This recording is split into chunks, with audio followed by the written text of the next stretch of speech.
Hi friends, Nellore బ్యారేజ్కి వచ్చాం. నేను మా ఫ్రెండ్స్.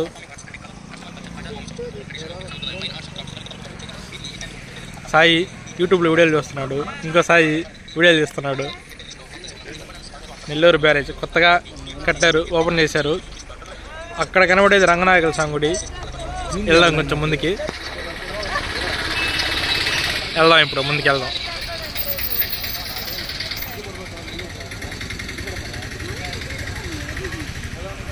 ఇది ప్రారంభించినప్పటి నుంచి కూడా నెల్లూరులో ఉండే ప్రజలందరికీ ఇది ఒక పర్యాటక ప్రాంతంగా మారింది. సాయంత్రంగా అలా వచ్చి ఇక్కడ చూస్తూ, పక్కనే ఉన్న పెన్నా నదిని చూస్తూ, రంగనాయకుల స్వామి గుడి పక్కనే ఉన్న దాన్ని చూస్తూ సేద తీరుతూ ఉంటారు. ఒక టూరిస్ట్ ప్లేస్ లాగా ఇక్కడ మారిందనమాట. ఇదే పెన్నా నది, నెల్లూరు బ్యారేజ్ అనుకున్నాం మనం. అక్కడ కనబడేది రంగనాయకుల స్వామి గుడి, ఎంతో చరిత్ర గల రంగనాయకుల స్వామి గుడి.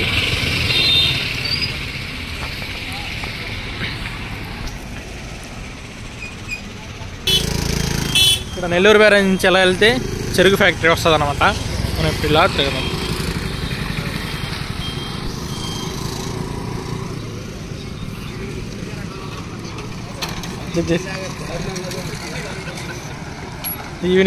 ఈవినింగ్ టైంలో ఎలా ఉంటుంది ఇక్కడ, బాగుంది. చాలామంది ఇక్కడ ఫోటో షూట్స్ అవన్నీ చేస్తూ ఉంటారు. ఇదే పెన్నా నది. ప్రస్తుతానికైతే వాటర్ లేవు. వర్షాలు వచ్చినప్పుడు బాగా ఫుల్గా ఉంటాయి అన్నమాట వాటర్ ఇక్కడ. నెల్లూరు బ్యారేజ్.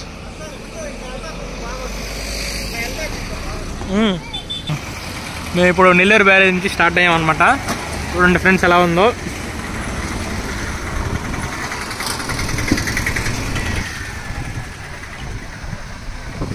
ఫ్రెండ్స్ అందరూ వచ్చి ఫోటోషూట్స్, ఈవినింగ్ వైపు నెల్లూరులో ఉండే ప్రజలందరూ ఆహ్లాదంగా వచ్చి ఇలా ఎంజాయ్ చేస్తూ ఉంటారు.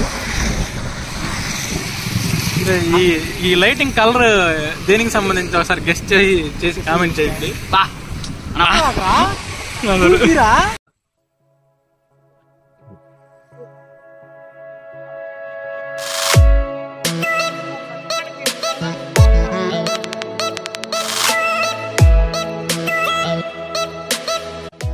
ఇవన్నీ గేట్స్ అనమాట. ఒక్కొక్క గేట్కి ఒక్కొక్క నెంబర్ ఉంది.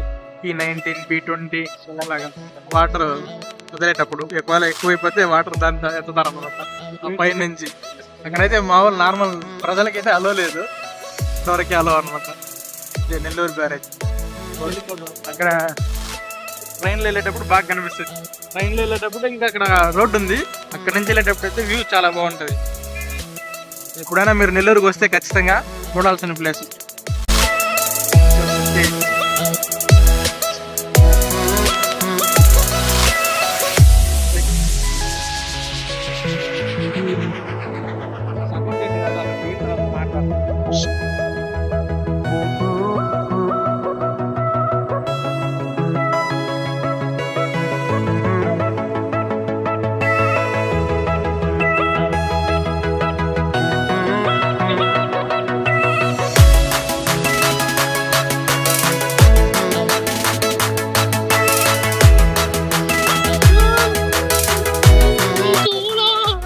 ఇది మన ప్రియతమ నేత వైఎస్ రాజశేఖర రెడ్డి, దివంగత మాజీ ముఖ్యమంత్రి గారు రాజశేఖర రెడ్డి.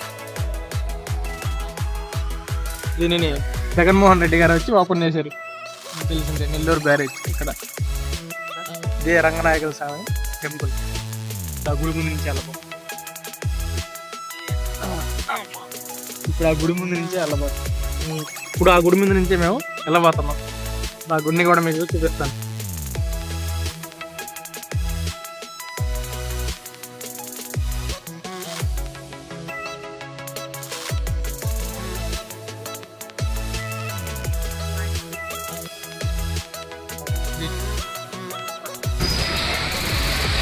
తల్పగిరి రంగనాథ స్వామి దేవస్థానం.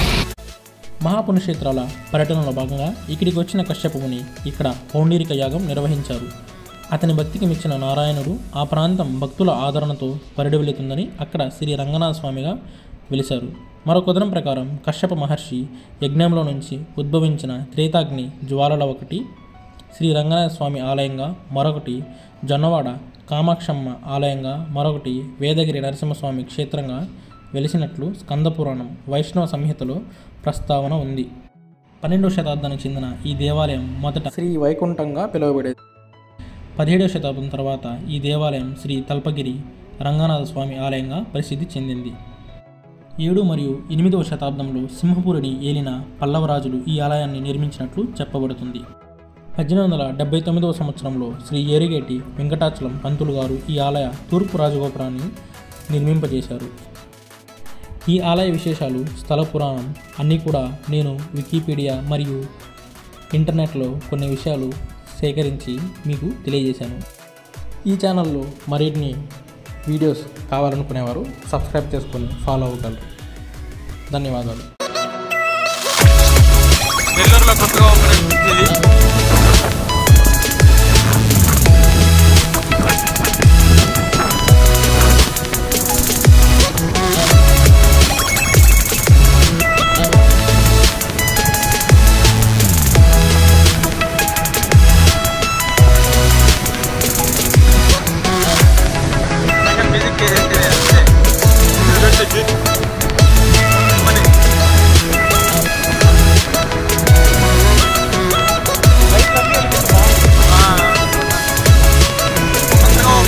అప్పుడే లైట్లు పోయావో లేదా లాక్ పెట్టారో తెలియదు.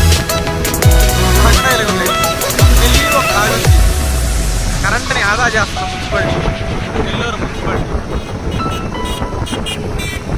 అంతే. ఒక వెలిగింది, ఒక ఆగింది. ఏమన్నా ఒకటి ఆదా చేస్తూ ఉండాలా, లేదంటే అవి అప్పుడే పోయి ఉండాలి.